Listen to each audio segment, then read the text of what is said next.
Welcome back to Art Explained Quickly and Simply. Have you ever wondered how one painting could capture the essence of philosophy, art, and science all in one grand scene? Today, we're diving into the School of Athens by Raphael, an iconic fresco that brings together the greatest thinkers of all time. If you've ever wanted to know how this masterpiece manages to combine such a massive intellectual legacy into a single artwork, stick around as we break it down. Pause for a moment and think. What would it be like to step into a room filled with the greatest minds in history?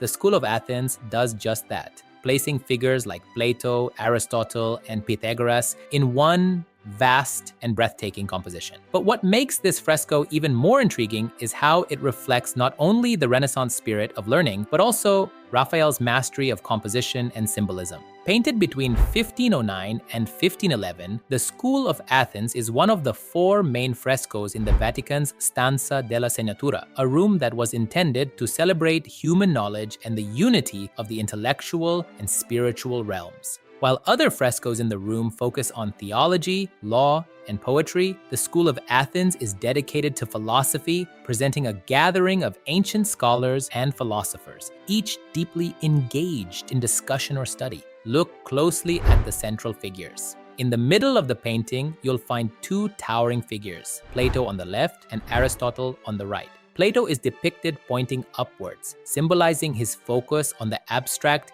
eternal forms. His philosophy was rooted in idealism and the pursuit of higher metaphysical truths. Aristotle, on the other hand, gestures toward the earth, representing his focus on the empirical, practical, and grounded understanding of the world.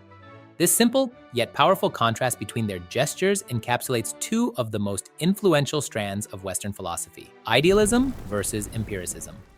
Here's where it gets fascinating. Every figure in the fresco represents a different branch of knowledge, and Raphael cleverly uses posture, gesture, and positioning to convey each philosopher's ideas. For instance, on the lower left, you'll find Pythagoras writing on a tablet while his followers surround him, illustrating his contributions to mathematics and music.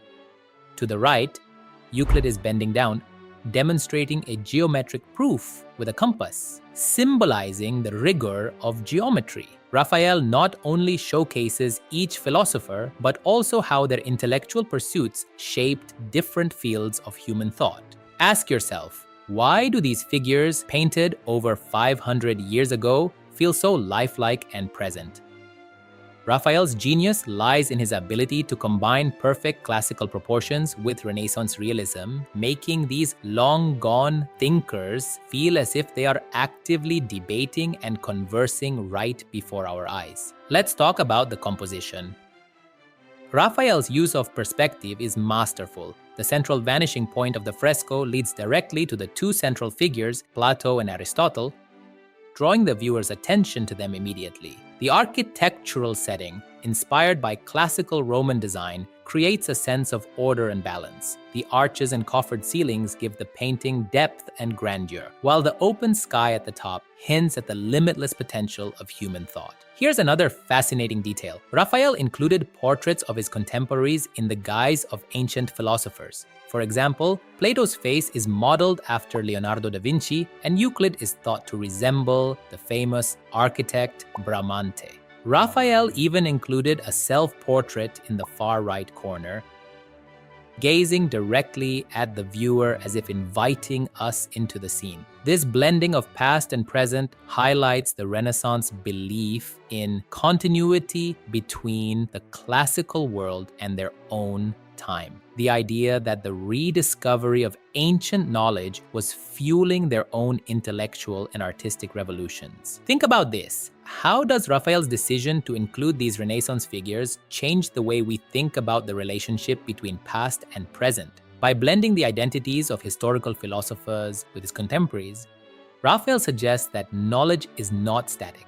It's a living tradition that continues to grow and evolve. Here's something fascinating about the philosophical symbolism. The positioning of the philosophers isn't random. On Plato's side, we find thinkers more focused on abstract metaphysical concepts, such as Pythagoras and Socrates. On Aristotle's side, we find those grounded in empirical science and logic, like Euclid and Ptolemy. Raphael uses this to subtly reinforce the division between idealist and empirical traditions in philosophy, which have shaped centuries of intellectual thought. Let's also consider the larger meaning of the fresco. The School of Athens represents more than just a collection of great thinkers. It's a celebration of human reason and the belief that knowledge is a pathway to truth. Painted during the height of the Renaissance, this fresco reflects the era's optimism in human potential. Raphael shows us that philosophy, like art, has the power to elevate the human spirit and bring us closer to understanding the universe. Here's another layer to consider. The grandeur of the setting, with its towering arches and classical statues, isn't just for show. The figures of Apollo and Athena, gods of the arts and wisdom, watch over the scene, reinforcing the idea that the pursuit of knowledge is a divine endeavor.